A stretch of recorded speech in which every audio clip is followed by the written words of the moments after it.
My name is Jay Gao. I'm an assistant professor in the Department of Neuroscience. So today I'm going to cover some topic about genetic models and also the genome editing technologies. So I guess most of you are from NGP, right? Okay. So I guess you all have basic knowledge about molecular biology, right? About chemistry a little bit.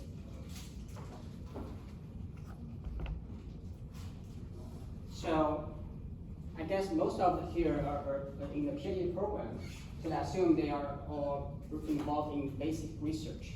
So in basic research, we do not use human as a directly research subject. So instead, we use we call model systems. So to prove or disprove a certain hypothesis. So a model system is what we call, for biomedical research, is something that we're going to cover today. So we'll start with that.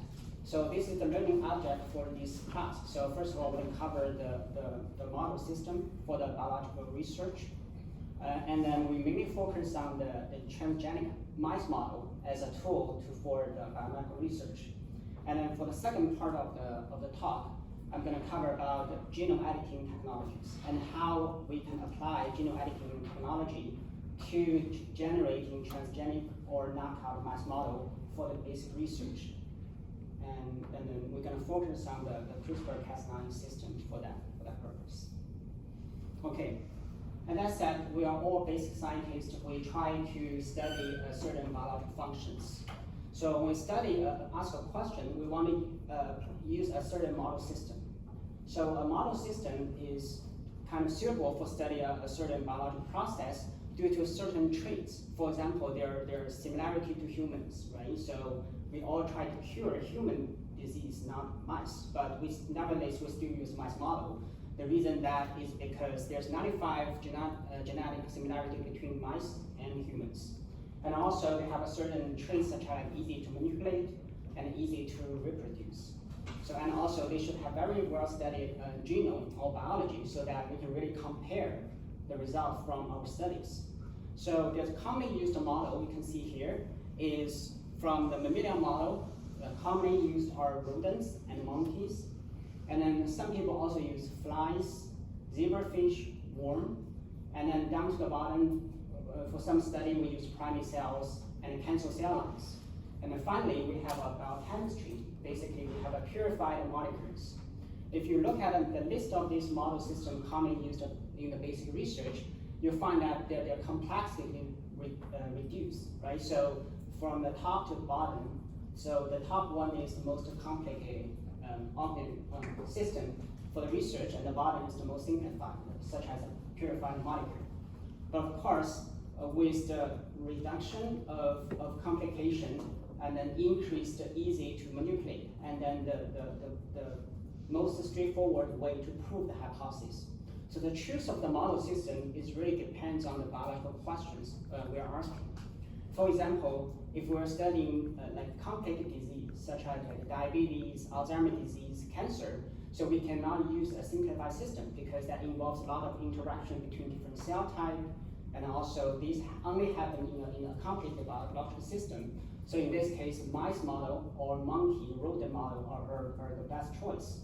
But for example, if we want to study a simple hypothesis, such as whether we study whether protein A will interact with protein B, then in this case, a biochemistry system will be best for this purpose. And then of course, other example would be, say, if we want to test whether a chemical will inhibit cell proliferation in the cancer cell line. So of course, this is the cell-based assay would be best suitable for this purpose. So of course, in this class, we're going to mainly talk about animal models, the rodent model. So we want to first talk about 3 principles for the animal research. So here are most relevant principles, 3 principles called replacement, reduction, and refinement. So those are principles we should keep in mind whenever we design a mice experiment. The replacement means if there's a way to avoid use of animal in a study or to prove a hypothesis, we should avoid the use of animal. as I, for example, as I said, if there's a hypothesis can be easily tested on the cell-based assay or on the biochemistry-based assay, you should not use the animal models. The other is called reduction. So reduction means if we can reduce the number of animals used in a certain in an experiment by modifying a certain design, we should prefer that kind of approach. So for example, we often treat mice or genetically manipulate mice for a certain period of time, and then we take certain data as a readout, right? But in this case, for example, I was interested to study the Alzheimer's disease, so I first set mice to collect some of the data. For example, I collect the brain tissues for pathology analysis, so I can also collect the assay for the biochemical analysis for the Western blot. But at the same time, I want to do the behavior testing to test the cognitive functions, whether they're changed due to the manipulation. So in this case, for the design, the best design is to let mice go through the behavior testing, and then finally we can set the mice to collect the tissues for the pathology and then biochemical analysis. So in this case, we collect a multiple outcome from a single experiment that called reduction. So the final criteria is called refinement, which means if there's any way we can minimize the pain and the discomfort caused to the mice, we should do that. So this is, of course, if you write an animal protocol to ask the EULA to prove certain experiment, this is the part we have to written in the protocol that how we can relieve the pain and stress during the experiment. So, so that's the three principles that everyone should keep in mind whenever we design and conduct animal experiments. So anyway, so the mice model is the most popular model that we use for biological research. So why do we create a mutant mice for biomedical research? So the reason is, one, the purpose is to study a specific genes or their biological functions, right? So the most common example is that if we want to study the gain of function of certain genes, we typically use a transgenic mice or non-human mice. Sort of overexpress or express a constitutive active form of this protein and look at the biological consequence of that manipulation. The other is loss of function. For example, we knock out certain genes from a certain cell type or at a specific time point, so we look at the consequence of this manipulation as well. So the other purpose is to mimic the human disease. So for example, as I mentioned, for the cognitive disease such as Alzheimer's disease, because mice don't get Alzheimer's, humans do. To induce the Alzheimer's like pathology in mice, we have to overexpress certain proteins such as amyloid precursor protein. By overexpressing those proteins, the mice will exhibit Alzheimer's similar Alzheimer-ish kind of pathology. It's not exactly Alzheimer, but at least it mimic a certain aspect of Alzheimer's disease. Okay. So finally, so by using this model, we can better understand the biological mechanism underlying certain disease or at the physiological levels. So why the mice model gained popularity is become several traits of the mice have. One is, as I mentioned, the genetic similarity. Mice share a 95% of similarity with humans. And then the other way is, over the past 20 years, the genetic manipulation in mice has become easier and easier, so that generating a transgenic knockout mice become easier than before. So that's become the best choice or preferred choice for many of the researchers. So they also have a very relatively short reproduction cycles. Mice generate pups every 3 weeks. So which means we can generate a multiple generation mice in about a year. So in this case, we can really study the loss of function and gain of function in a very short period of time. Unlike like monkey study, where it takes like 5 to 10 years to finish, most of the mice-based research can be accomplished within a couple of years. Okay, and then by genetic manipulation, the mice model really can mimic many of the human disease. So almost all the human disease I can aware of, or have one or two animal models. This mice model might not exactly mimic that disease, but at least they can resemble certain aspect of the disease. So finally, the mice model has a very well characterized biology. The mice, as well as some of the model organisms such as flies, worms, all have like 100% genome sequenced, especially the mice. And then over the 20 years, we have developed many strains that have same genetic background. So that, which means if we conduct a study, if we claim that genetic background is from same strain, so that's really easy for us to compare the result, because genetic background can impact the result of the experiment. So here's the outline of the procedures that one can produce a transgenic modified mice. So the typical procedure is I listed here. First of all, we can design a construct that we call targeting vectors.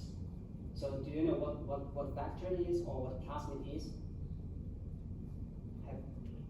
Have you all learned?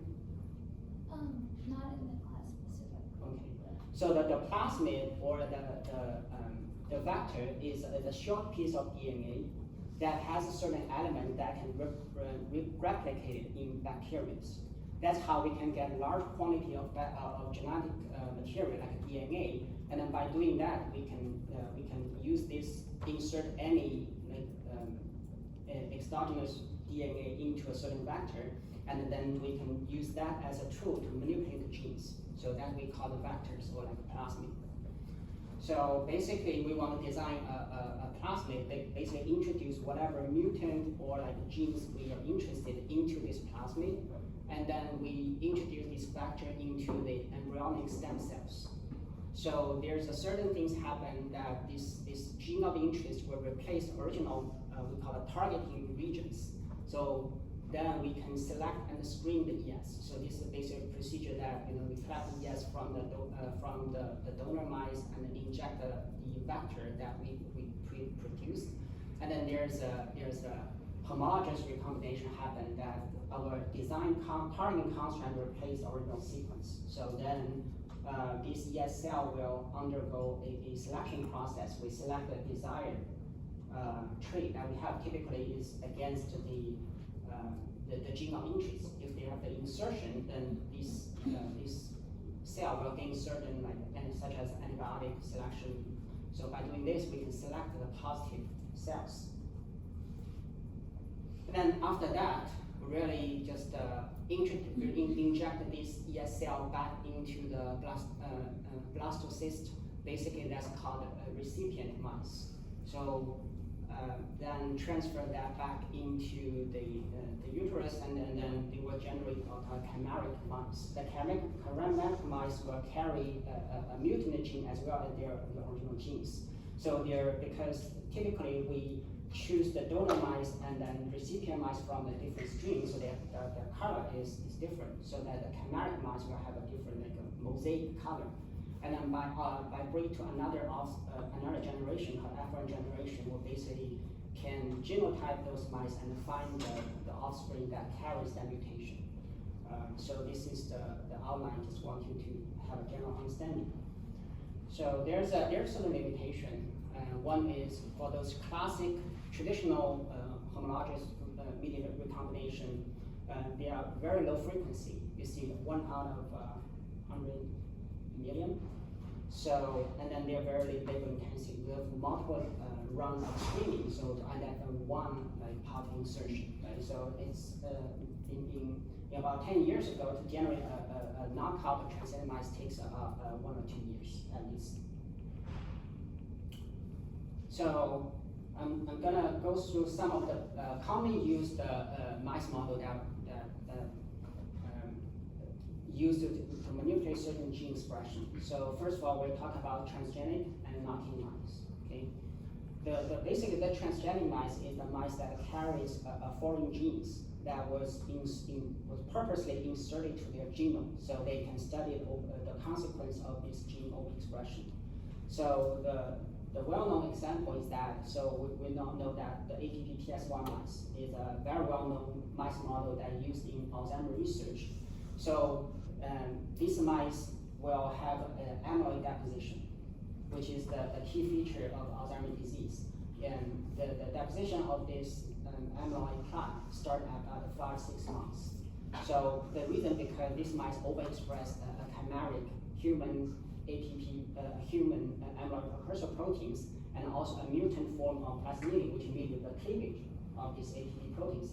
Anyway, the result of this combination is the increased accumulation of what they call amyloid peptide, called A-beta 40 or 42, so that become a plaque in the brain. So that's a mimicking the feature of the human Alzheimer's disease.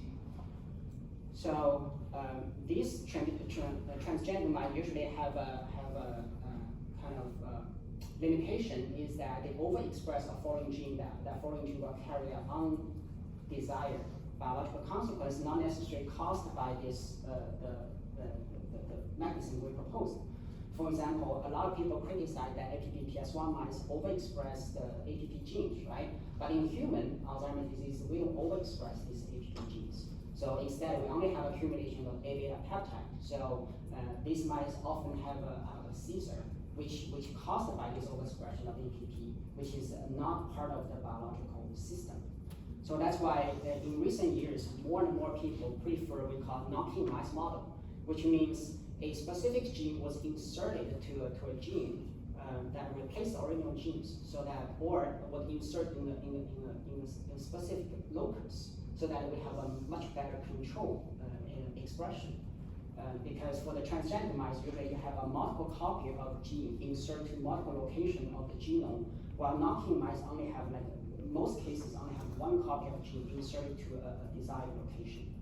So compared to the APP-PS1, so we have a human APP knock-in mice, called NLGF mice, which they do not overexpress amyloid precursor protein. Instead, they humanize the amyloid precursor protein in mice genome. Basically, they replace the mice genome with related human genomes, and then they also include some of the mutant found in the familial Alzheimer's disease, so that they still, this mice model still have a A-beta accumulation at early stage, like mimicking Alzheimer's disease, while they avoid the limitation of overexpression APP genes. So this is another one. So the other example I want to say is, for example, you want to study the ALS, the motor neuron degeneration. So this is another model that only mutate a amino acid in the SOD, called enzyme, the detoxification enzyme. That this mice also develop a motor neuron degeneration at 5 to 6 months old. So this is a mouse model that commonly used for the ALS study. So on the other hand, with the overexpression and knocking, we have a knockout mice. Right? Knockout mice generally is a gene that being deactivated or knocked out. So usually we study the biological function of this loss of genes. For example, a well-known called OBOB mice was leptin. But leptin deficient mice develop extreme obesity. So compared to the normal mice, their body weight gain like 2 or 3 times larger. And the reason because they have leptin genes which control the food intake and energy production. Was this gene, loss of the gene leads to the severe obesity. So this is a very commonly used model in obesity and diabetes research. So most recently, there are more and more people use the conditional knockout mice, because compared to the constitutive knockout mice, so those conditional knockout mice allow us to do called tissue-specific and time-specific manipulation of certain genes. So these are the systems we're gonna follow in the rest of research lectures. So let me go through some of the common strategies that would generate those knocking mice or knockout mice.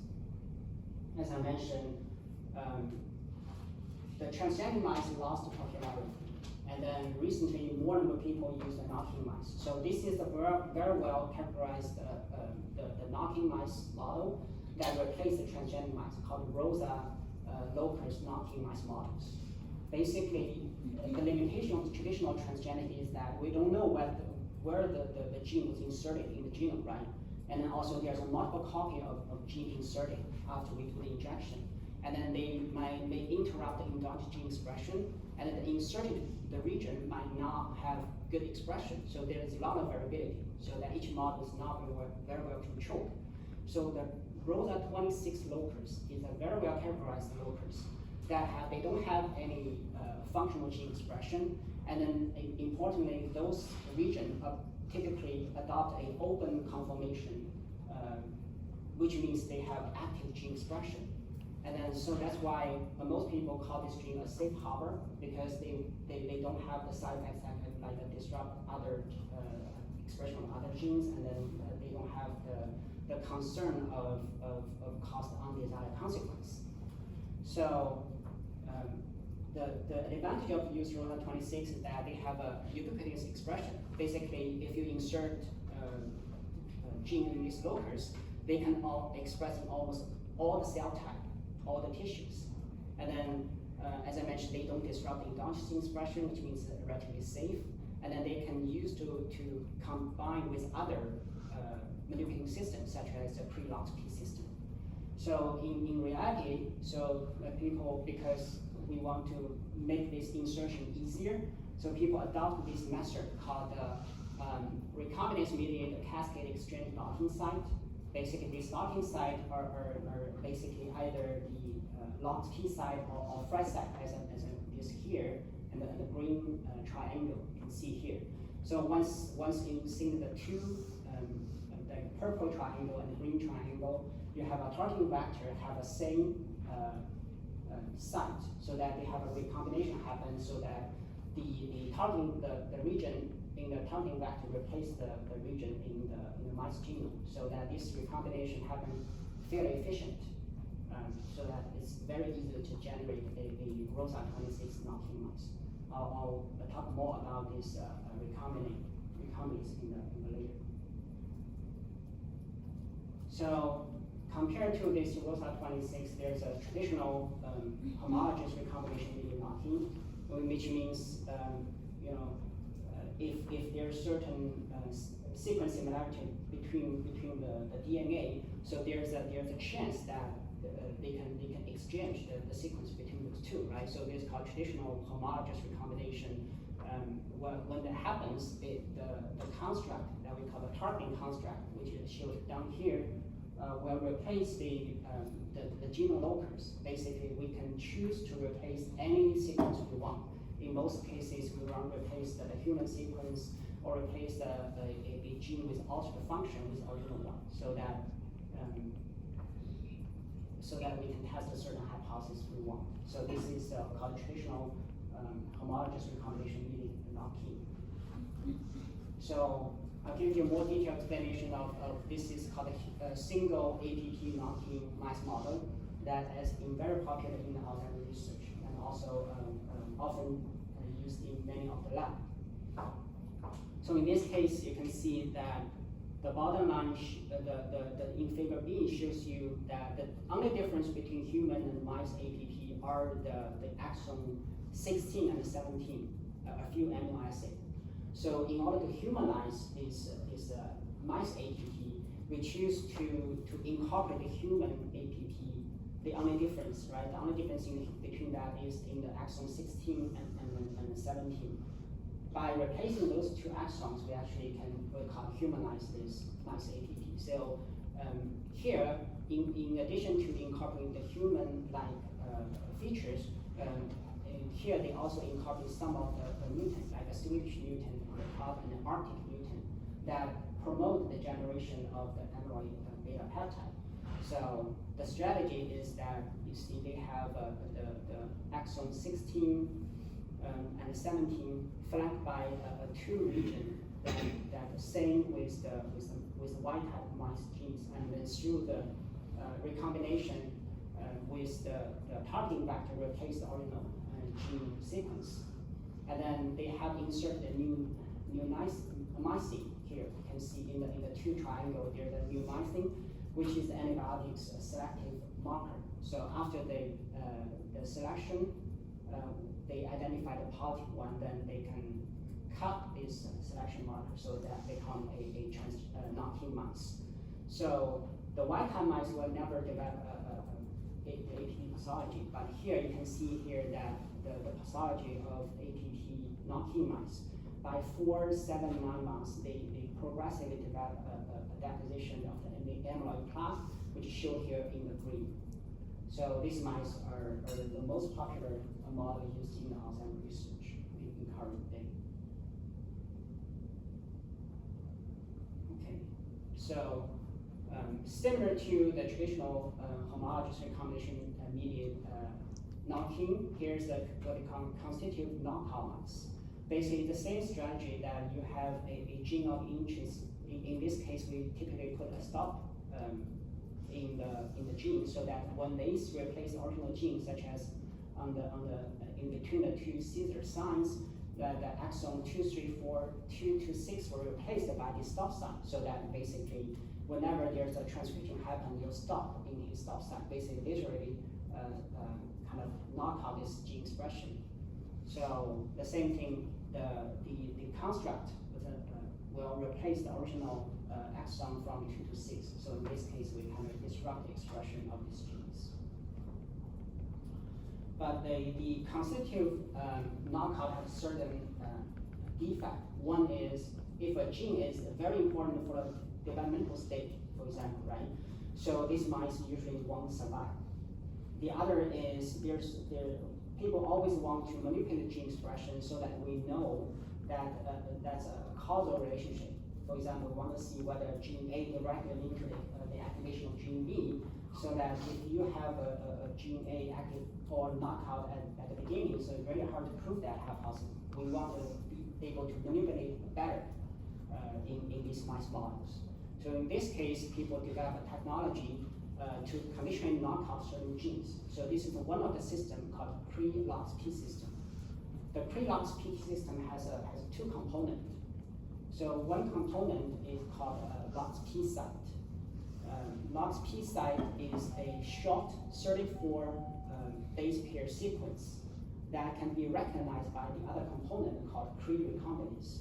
So the pre-recombinase recognizes LOX-P, and then if two LOX-P site was inserted to a genome, the pre-recombinase mediated recombination will actually delete these genes flanked by the LOX-P site, showing on the bottom A, you can see here. So in reality, depends on the orientation of the LOX-P site. This is a triangle. If they are same direction, the pre-recombinase can delete those genes. But if they are in the inverted direction, they actually can either reverse the gene or do other purpose. So for example, if we use this to the system, we actually can use to knock out certain gene or invert certain genes. So typically, the pre-LOX-P system was separated in two mice streams. So for example, one mice stream will have a LOX-P flank the gene of interest. The pre-recombinase will be expressed the other mice stream, usually under a promoter of desired of selection, such as if we most like a pre-recombinase can be directed by the expression of say microglia specific genes or like astrocyte specific genes, so that we can achieve the tissue specific expression. So in injection, you can find a large cohort of mice line that offers called a tissue-specific pre-mice line. For example, as here, the CAMK2 is a very well-known gene that only expressed in neurons, right? So when we insert the pre-recombinase under the promoter of CAMK2, so that will achieve the neuronal specific expression. By cross the CAMK2 pre-mice line to another flox mice line, we will be able to delete the gene only in the neurons. The other case is that if the pre-recombinase was driven by GFAP, which is astrocyte-specific proteins, we can achieve the astrocyte-specific expression of certain genes. So those mice are very well characterized and deposited into the Jackson laboratory. So when you are doing your research, if you want to achieve a certain tissue-specific expression, you can find, search the mice line in this Jackson website, you will find a mice doing that particular purpose. So besides the tissue-specific or cell type-specific manipulation, in most cases, the people also want to do a kind of temporal control, such as we want to induce the expression or inactivation of the certain gene at a specific time point. So in this case, there's two systems can be used. One is called the Cre-ERT system. It's a modified form of Cre-LOX-P system. Basically, in this case, called Cre-ERT was a Cre recombinase was fused to a modified form of estrogen receptors called ER. So estrogen receptor is a transcription factor that can bind to the DNA and trigger the expression, right? But this modified form of estrogen receptor will remain in the cytosol, only translocated into the nucleus when there is a presence of tamoxifen.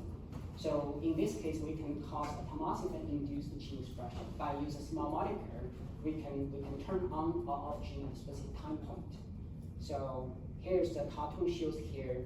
So without tamoxifen, the Cre-ER fusion protein will bind to a chaperone protein called SHP90.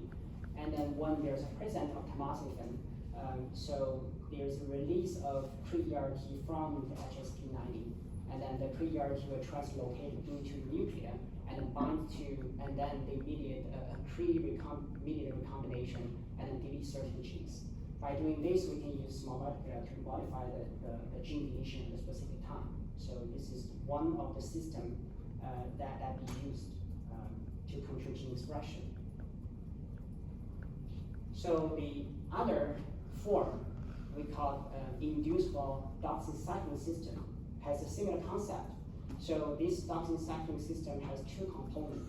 One is called TAT transactivator proteins called TTA or RTTA. So it depends on whether they can activate with without doxycycline. The other is the same, that the tetracycline response element called TRE, which is the element that binds to these transactivated proteins.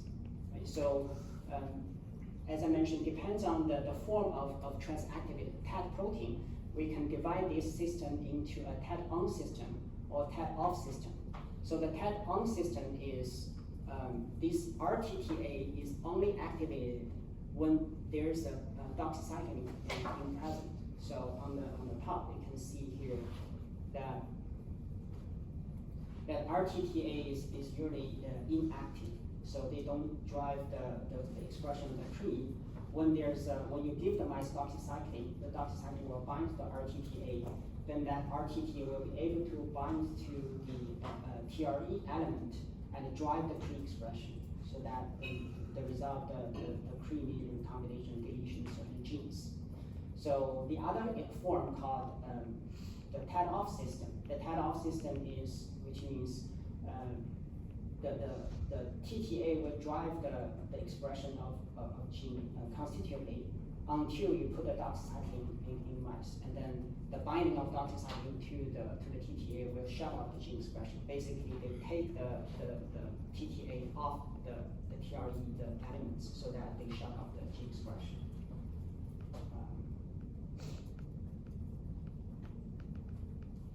So basically, to knock out a certain gene, there's a different strategy, right? So we can, nowadays, if people want to do a constitutive knockout, typically we still use the flox mice, and then but cross them with the promoter called the ubiquitously expressed promoter, such as a ubiquitin promoter, so that they reach a constitutive knockout. We also can generate a tissue-specific knockout mice by cross the flox mice with a Cre line that's driven by a specific promoter. And also we have a inducible system, which means if you cross the flox mice with an inducible Cre line, that we can reach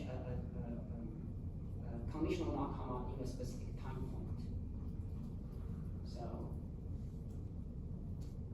So this is the overall strategy to manipulate the gene expression in the mice model, like knocking, overexpression, and the knockout strategy. So, do any of you have a question? If not, we can move to the second part.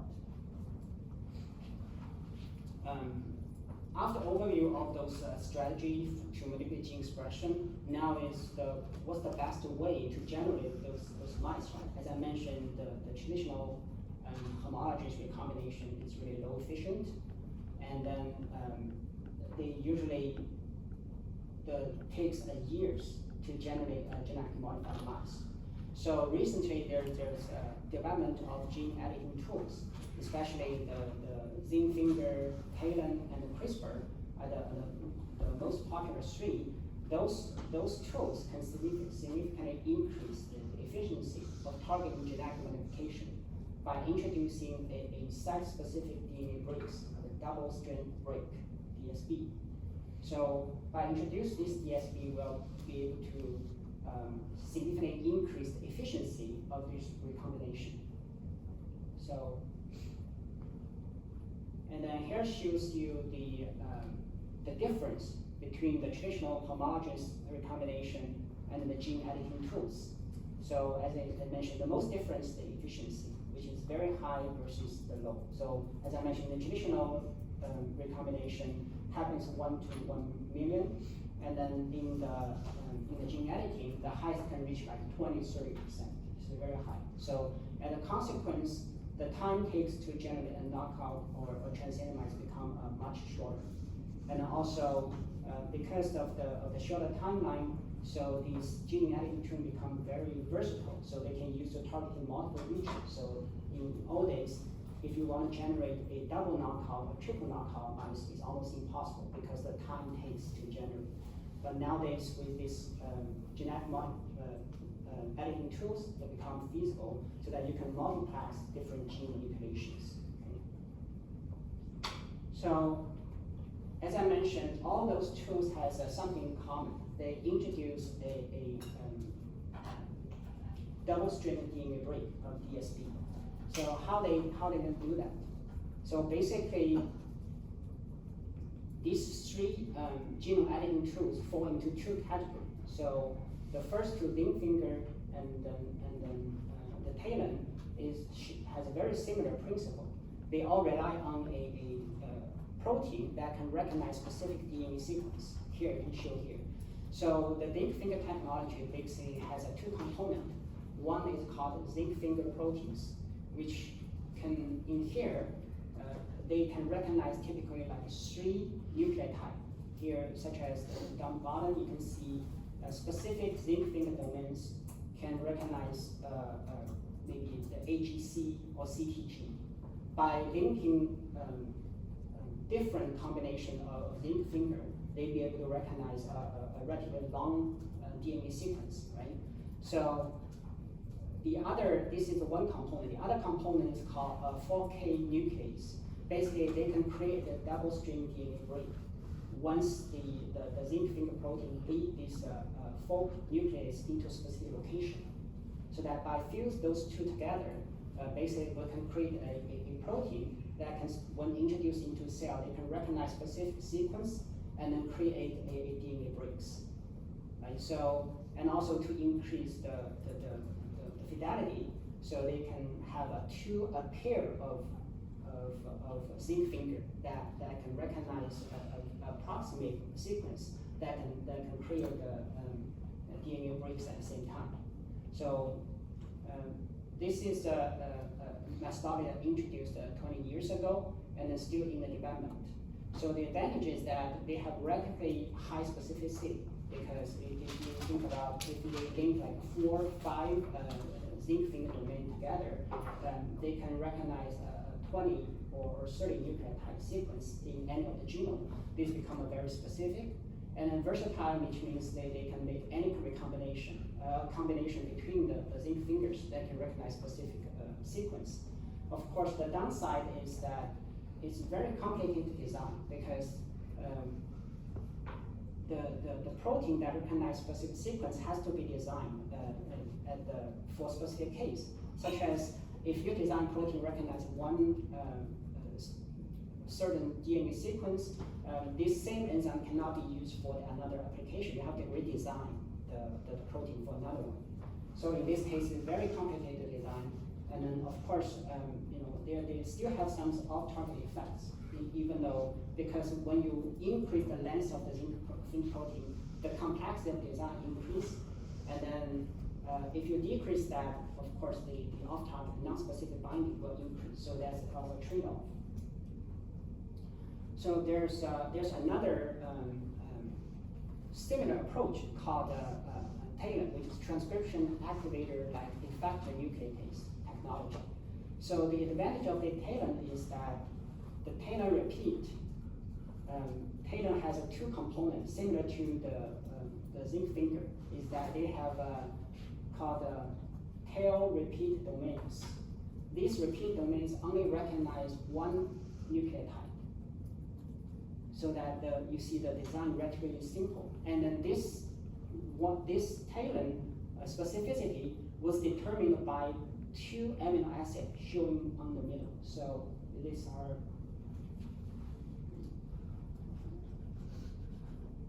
so we can see how these two amino acids will determine the specificity of say TALEN domain. By manipulating these two amino acids, we can engineer this TALEN repeat to recognize any nucleotide. So this becomes much easier than the zinc finger, right? So you can basically there's only 4 combinations, so that you can link those TALEN repeat into a protein, and then they can recognize specific DNA sequence. And then of course they also fused to a FOLK1 nucleotide domain that in a way that is similar design with the zinc finger, so that they can recognize specific sequence in the genome. So the advantage, of course, is very high specificity and much versatile than the zinc finger because it's easy to design. And then they have a relatively low off-target effect because you can increase the length of this TALEN repeat domains because they are relatively easy to design. But they are very low efficient for multiplexing because we still have to design, synthesize a different protein for different sequence. So then, about 20 years ago, we discovered of CRISPR-Cas system, which is a very different system. This is called RNA-guided gene editing technology. So the CRISPR stands for the cluster regulatory interspace repeats called CRISPR. The CRISPR repeats are shown in this diamond here. See this brownish diamond. This is called a CRISPR array. So this genes was separated by this array. So I'll talk about more later. So the three components that are required for the CRISPR-Cas9 system. One is called guide RNA. As I mentioned, this is RNA-guided genome editing tools. We have a GARD RNA. This GARD RNA has two components called CRISPR RNA. CRISPR RNA is a sequence that guides this complex to a specific location, so that they have a sequence that is complementary to the targeting DNA. So the other called trace RNA, which is a structure RNA that can bind to the Cas9 protein that allow this form of complex. So the Cas9 is similar to the FOLK1 I mentioned before. It's a nuclease which will cut the DNA into a double strand. So the final one is a photo-based Jensen motif called PAM. The PAM is required for the Cas9 to recognize certain sequence. So this system was developed in a bacteriophage, so that in a bacteria against the phage invasion. Actually, basically, is a system that bacteria involved to inhibit the virus infection. So basically, the concept is if the phage infect the bacteria, they can inject their DNA to bacteria, this is the foreign DNA. So the bacteria develop a methodology that can digest this foreign DNA and insert it into this called a CRISPR array. So this square medium is all virus genes that were inserted into this called CRISPR element. And then this element can be transcribed, so it become RNA. As I mentioned, this brown one become a sequence that can bind to this trace RNA, which is the structure RNA. So they two can form a complex. Now you have a complex, have an RNA that have a structure. This structure can also complex with the Cas9 proteins. And then this region is complementary to the targeting region, which is the virus genes, right? So, and then once form complex, this one can bind to the virus DNA or RNA, then can cleave this DNA so that they can kind of inhibit the invasion or infection of the virus.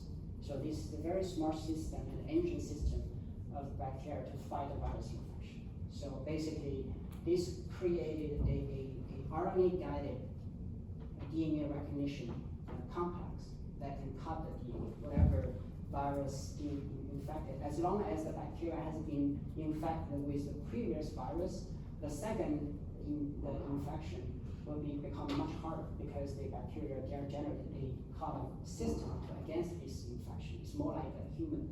So when we encounter a virus, we develop antibodies. So the second time when the new virus want to infect the same person, it become much harder.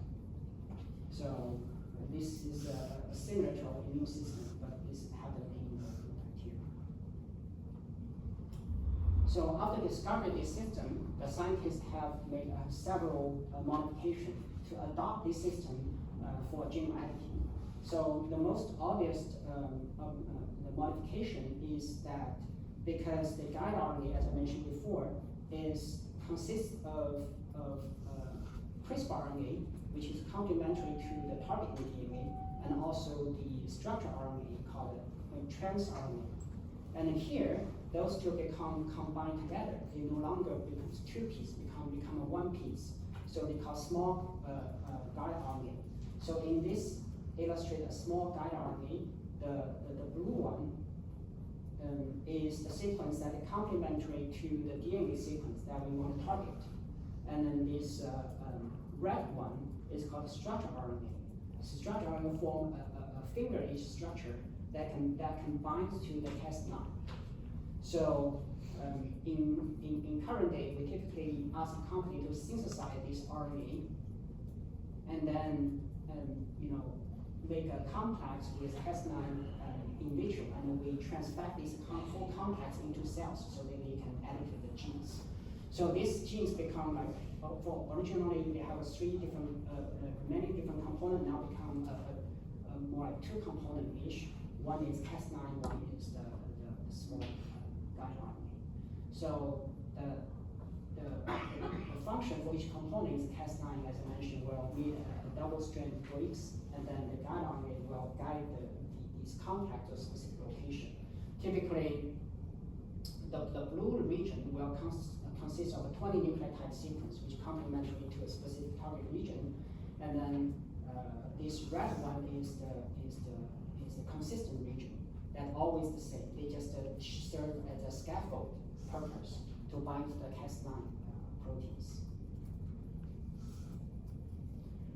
So after talking about introducing a double stranded breaks, so how introducing a double stranded breaks will increase efficiency of gene editing. So the reason is because when we artificially introduce a double strand breaks, so there's a nature system in our body will repair this DNA damage. So this is a mechanism that developed through the evolution that happened in almost all the organisms. So basically, as I mentioned, three methods, zinc finger, TALEN, and CRISPR, all introduce a double-strand DNA, and afterwards followed by a called recombinance mediated repair. So this repair can happen in two mechanisms. One called non-homologous end joining, called NHEG. So this is, by name, you probably understand this. This is a repair system that does not require a template, because what they do is they simply join the broken DNA ends. So without require a template, so that often if you cut the DNA, they will just basically link them back together. So in this case, they are relatively quick efficiency, but in most cases, it will cause a deletion or like insertion of a 1 or 2 nucleotide, which we call indels. So I'll talk about later, this will lead to the gene inactivation. So the other mechanism to repair the double-strand DNA break is called homology-directed repair, HDR. So the HDR in this case will require a DNA template. In here, you can show there's a donor DNA template, and then have a similar homology with the targeting region, so that this red region can replace or use the template to repair the genomes, so that you have a new region, which is shown red here, be inserted into the original region. This is called the homology-directed repair, HDR. They are relatively high in accuracy, but they have a limitation that they can only happen when, or like they prefer to happen in the cell in a proliferation phase, basically in the S and G2 phase. When cells are proliferating, they have a high chance they can happen, there are high chance this HDR will happen. With non-proliferating cells, the frequency of having this HDR will substantially lower. Okay. So now we're going back to look at the entire the process of how to use the CRISPR-Cas system for the genome editing. Is that we design a complex. So the complex with the Cas9 and small guard RNA, and then they bind to a specific DNA region, and then they introduce a double-stranded DNA breaks. And then when that happens, if there is a non-homology end joining, basically there doesn't require a template. Our cells just simply link them together. Typically, they'll cause a called indel, which is missing 1 nucleotide or adding 1 nucleotide. So this will, in most cases, cause the premature stop codons, because, or they have a cause the frame shift. Basically, they no longer code the same proteins, right? In most cases, it leads to the loss of function of these proteins. This approach is normally commonly used to knock off certain genes. And then on the other hand, we have HDR mediated repair, which means after the double strand breaks, we introduce a template. Usually it can be used a single strand DNA or a plasmid.